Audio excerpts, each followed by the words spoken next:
Hello fellow gamers and welcome to another Pro Guides video. It's your host Cody and we all know that Fortnite's popularity is booming. That means that there are constantly new players joining the game. Maybe you've been playing for a while, but your friend Jimmy down the street finally joined. Woo, Jimmy! Regardless the situation, look no further as we have just the thing for you. This video is the beginner's guide to Fortnite Battle Royale in Chapter 2.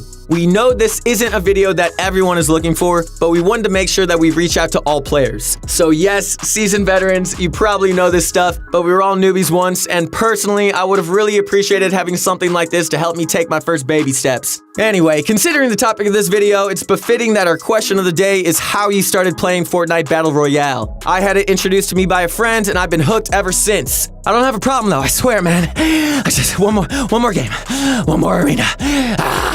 Okay, sorry.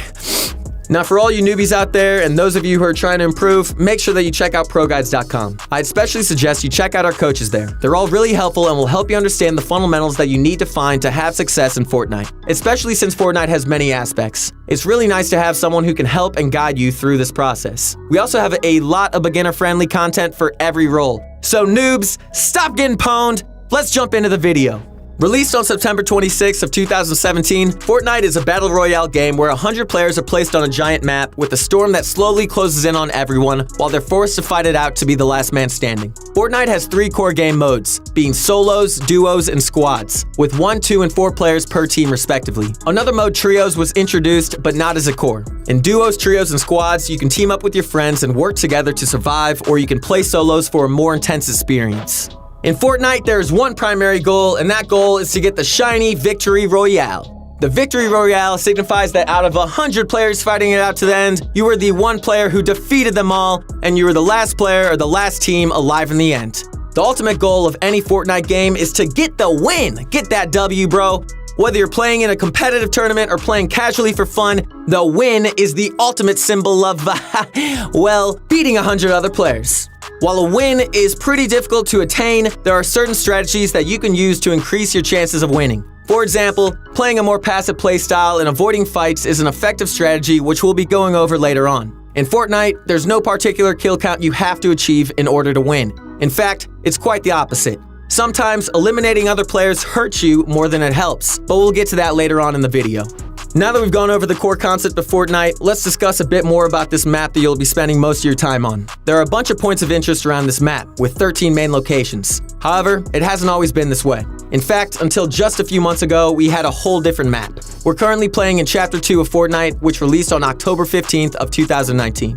There are currently 13 primary points of interest, with other small unnamed locations scattered around the map. The ultimate goal of each location is to provide loot, being your weapons and healing items, and to provide materials, which can be used to fuel Fortnite's primary mechanic. And the reason we all love the game so much, building, like Bob, dude, what's up? Loot comes from one of a few sources. First, we have floor loot, which randomly spawns on the ground in certain areas. Second, we have ammo crates, which provide ammo for your weapons, and sometimes if you get lucky and get a blue ammo crate, they'll include even more ammo than usual and sometimes even carry healing items. Third, we've got the supply drop, which comes from the sky and drops a high rarity item with healing items and ammo. Finally, the most popular source of loot is from chests. Chests come in 2 types, the normal chest and the blue chest, also referred to as the super chest. This super chest only drops good loot, with only the 2 highest rarities of weapons dropping from them, along with guaranteed healing and materials. Normal chest drops some materials, a healing or utility item, and a weapon with good ammo to go with it, which can be of any rarity. Speaking of weapons, I think now would be a good time to go over the weapons and items in Fortnite, because this is essentially what you'll be using to win the game. The term loot pool refers to all of the weapons and items that exist in the core game modes. Fortnite's loot pool includes 8 unique weapons that come in different rarities from common, rare, epic, and legendary. The higher the rarity, the less bloom and higher damage it does. With different uses, 5 healing items, 3 shield items, 3 utility items, traps, and boats for mobility. Let's go over the Fortnite loot pool so you can get a better understanding of it.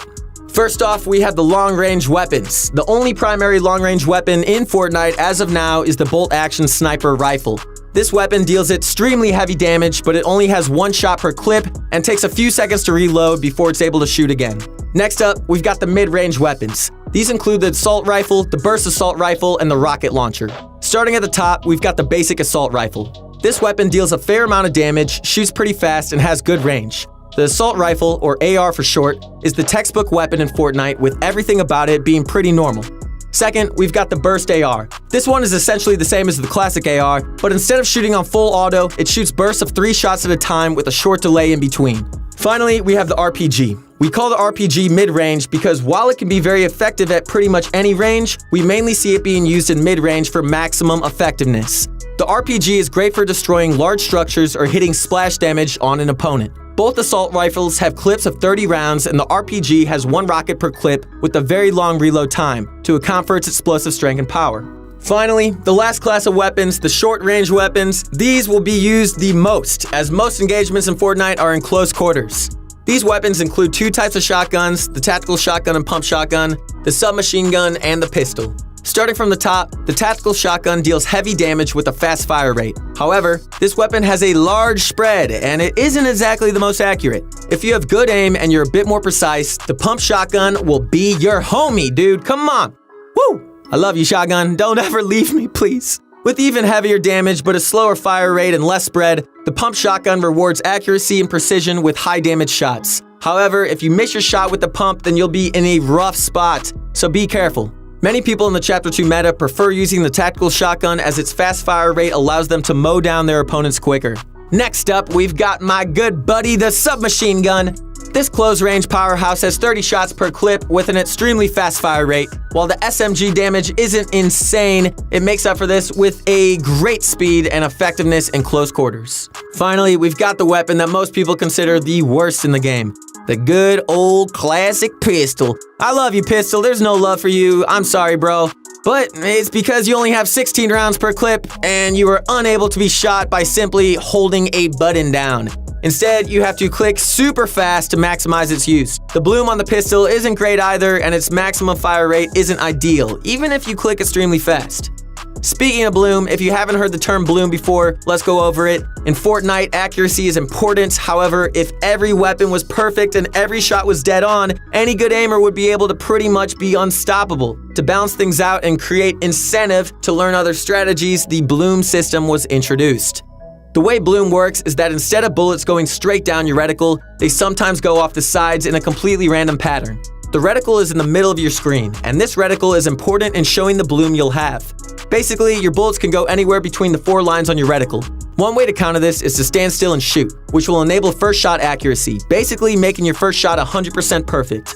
However, this can be risky as getting sniped or attacked by another player is pretty common in Fortnite. You should always be trying to minimize your bloom by using methods like crouching, moving slowly, strafing side to side, and other methods. Okay, now that we've gone over Fortnite's weapons and some of their basic mechanics, let's discuss healing and shields. In Fortnite, you have a maximum of 200 HP, which is split into 2 parts, health and shield. Your health is your true health, and your shield is like an extra layer of protection. Health is preserved through one of 4 ways, either by using a bandage bazooka, eating fish, eating forage items like apples, or using a healing item like a medkit or bandages. Shields are replenished by either eating a slurp fish, which we'll explain later on, eating foraged mushrooms, or by using shield potions. It's absolutely crucial to carry healing items and shields, as you're likely going to be damaged in most of your fights. Out of 5 inventory slots, usually 1 or 2 of them should be filled with these items. Let's discuss the healing and shield items. First, we have the medkit, which takes 10 seconds to use and fills your health bar completely. Whether you have 1 health or already have 99, a medkit will bring you to 100 health, completely filling your bar. There's an alternative to medkits, and that is the bandage. Bandages come from chests or from floor loots in stacks of 5. Each bandage heals 15 of your health with a maximum of 75 total, so you can't reach full health off of bandages. However, they're still a great tool. Finally, we have the bandage bazooka, which heals 15 health per shot, up to 100 total health. This item reloads on its own, and it is basically an infinite supply of health. By shooting it straight down at yourself, you can heal yourself up, or you can heal your teammates by shooting it at them. The bandage bazooka carries 5 bandages maximum and recharges 1 every 20 seconds. That means if you use 3 bandages to heal up 45 health, your bandage bazooka will be full in 60 seconds. However, this bazooka takes up to 2 inventory slots, so it comes at a pretty hefty cost. Next, let's discuss shield items. There are 2 main shields in Fortnite, the mini shield and the shield potion. First, let's talk about the mini shield. Mini shields drop in stacks of 3, and you can hold 6 per slot. They're one of the most commonly used healing items in Fortnite, and they take 2 seconds to use and heal 25 shield. However, there is a limit, as you can only heal up to 50 shield with mini shields. Instead, To reach full shield, you'll need a shield potion, also referred to as a big shield or a shield pot. These drops in stacks of 1, you can have 3 in one slot, and they give you 50 shield, each with a limit of 100 shield. However, they take 5 seconds to drink, so you've got to be in a safe area before you use them. I know you like hanging out in alleyways, bro, but you gotta just chill on that for a second, dog. There's one more way to heal up, which is fishing. There are 3 types of fish you can catch, which all take 1 second to use and have different rarities. First up is the most common fish, the small fry. The small fry can have 6 in one slot and heals 25 health with a maximum of 75. If you're looking for a larger health boost, you're looking for the flopper fish. The flopper heals 50 health with a maximum of 100. Floppers can have 4 in a stack and are super useful for a quick health boost in a fight or if you're overtaken by the storm and need to escape. Finally, we have the best fish in them all, the slurp fish. You can carry 3 slurp fish in one slot at a time. Slurp fish grant you 50 effective health when they're being used, and basically this means that they'll give you 50 of whatever you need. So if you're at 50 shield and 100 health, you'll get 50 shield. If you have 75 of each, you'll get 25 of each from your slurp fish. They simply give you 50 of whatever you need, prioritizing health first and then the shields. Man, I freaking love you, slurp fish. You are definitely invited to my birthday party. Or party at Slurp Fish House. Woo! Let's get it. Slurp, slurp, slurp, slurp. Okay. Fish can be caught by using either a fishing rod or a harpoon gun. The fishing rod is the classic way to fish. They can be found in chests, floor loot, or from one of these fishing barrels. The harpoon gun has 10 shots, can be found in chests, floor loot, or fishing barrels, and it automatically catches fish instead of having a short wait like the fishing rod does. Almost all fish are caught from one of these fishing holes, which are basically white circles in any body of water which have fish jumping around in them. Simply toss your fishing rod or shoot your harpoon gun into the fishing hole and you'll get either a flopper fish, a slurp fish, or a weapon. If you use a fishing rod, wait for your bobber to go down and click again to retrieve your item. The only way to get a small fry is to fish somewhere that has no fishing hole. You might also get a rusty can, which basically has 0 use. We recommend trying to carry fish as they are pretty much the best healing you'll get since they heal a lot and only take 1 second to use. Finally, we've got the last item, the grenade. The grenade can be stacked up to 6 and drops in stacks of 3. This utility item does 100 damage and can be thrown at enemies to deal splash damage to their structures and even hit them heavily. We recommend using grenades against any opponent in a big base, in a building, or someone who builds a lot to damage their structures and maybe even hit them in the process. You can't hide from me, bro. Grenade! Boop! As of today, the best way to move around the map quickly is by using a boat. Boats spawn in any major location on the edge of the map. They can be used to travel across land or water. Kind of weird, right? Honestly, the way that these boats are able to travel on land is baffling, but it's perfectly fine. Anyway, if you're looking to make a long rotation to the safe zone, keep your eyes out for one of these as they are currently the fastest form of mobility in Fortnite. Okay, alright. So we've been over the loot pool, the map, the fishing, even the boats. However, we haven't gone over the most prominent core mechanic of Fortnite, the one that makes this game what it is today. Yes, ladies and gentlemen, I'm talking about none other than building. Without building, Fortnite isn't Fortnite. There are 4 basic structures. This includes the wall, the floor, the ramp, and the cone, aka pyramid. Some days he's a cone, some days he's a pyramid. These builds are used in conjunction with one another to build cover, gain high ground above your opponents, which I might mention is very important. But it can also be edited and toyed with to outsmart your opponents. Some very common building techniques frequently used are tunneling, ramp rushes, high ground retakes, the infamous 90s, and basing up. Finding all the different building techniques and practicing them is up to you. Luckily, we've got a bunch of videos on the Pro Guide channel and a ton of awesome content on our website that you can use to improve extremely fast. Take the time to practice your building and results will show. Building is performed by using materials which include wood, brick, and metal. Materials can be farmed by using your pickaxe to destroy anything from fences to trees to cars to buildings to furniture and more. One great thing about Fortnite is that you can interact with almost anything. Almost anything you run into is farmable. You can see your material count on the bottom right of your screen. Each build takes 10 material, and you can decide which material you need to use based on your situation. If you're in a normal fight, wood will do. But if you need a heavily reinforced building like a base or a box to heal in, brick or metal will definitely work better. Now let's head on over to editing. Editing is another crucial game mechanic used in direct conjunction with building. Editing is used to modify your structures. You can do anything from a simple window or door edit in a wall, all the way up to spiral staircases and other crazy looking things. The beauty of editing is that it is such a unique system, and so many new editing tricks are constantly being discovered. Let's quickly go over how to actually edit a structure. Once a build is placed down, look at it and press the button labeled Edit. Once you press this button, select the titles you'd like to use for your edit and press your edit button again to confirm it. Let's quickly go over a few popular edits. First, we have the basic wall window edit. Simply select any one of the tiles on the middle row of your wall and confirm the edit. Doing so on the left or right side will make a slightly thinner window. The middle one is a much larger and more open window. Second, we've got the wall door edit. This door edit consists of editing the bottom 2 tiles of any column on your wall, similar to this. All door edits are the same and they can be edited on any column. All door edits matter, baby, come on! For the floor, the only 2 edits you'll be doing much include the corner edit, by simply selecting one corner, or the side edit, by selecting both tiles on one side of your floor. Both of these are super useful if you're above an opponent and you have control of the floor above them. For the ramp, 2 main edits come to mind, the side ramp edit and the backwards ramp edit. First, the side ramp edit is done by editing one side of the ramp from the side closest to you straight to the other side. The backward ramp edit is done by looking at the center of the opposite side of your ramp and dragging it back towards the tile that you were on. By doing either of these edits, you can gain a significant edge in extreme close range encounters, and you'll be in the same box. So you got a new friend, senor! Where's Jimmy at? He's not online, but I got this guy. Finally, we've got the cone edit. Only one cone edit is super common among novice players, and that's the corner edit. This corner edit is done by selecting one corner of your cone. This is super versatile, as it can be used to peek in a base, go up a structure in a fancy fashion, or in a close range fight to confuse your opponent. Editing is super helpful, and experimenting with edits in Fortnite is a great thing to do. Practice your edits often, and you'll be pulling off crazy plays in no time. Hold me back, bro. I'm gonna frickin' lose it on this guy. Whoa, chill. Let's look at why and how to take a fight. Don't just jump in, bro.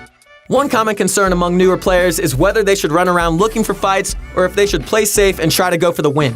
While getting kills may be good practice, it might take a while to get that win. On the other hand, while getting the win is super satisfying, are you really gaining anything if you just camp the whole time? Hold me back, bro. We recommend a fair mix of both strategies. It is the honest truth that you won't improve unless you fight another player and learn from your mistakes. But also, if you don't get some wins every once in a while, it'll be a bit harder to keep your confidence up. We recommend that as a beginner player, you should take every fight that you can get into and learn from every mistake you make. Did you mess up a build? Go practice it over and over until you can do it consistently. Did you miss a shot? Practice and improve your aim. Did you forget an edit? Do it consistently so you won't mess it up next time. Treat every fight as a learning experience and improve on your mistakes. That is the best way to get better at anything in life. Alongside this, playing aggressive and eliminating other players can be very rewarding beyond just the dab that you do over their body. Dab.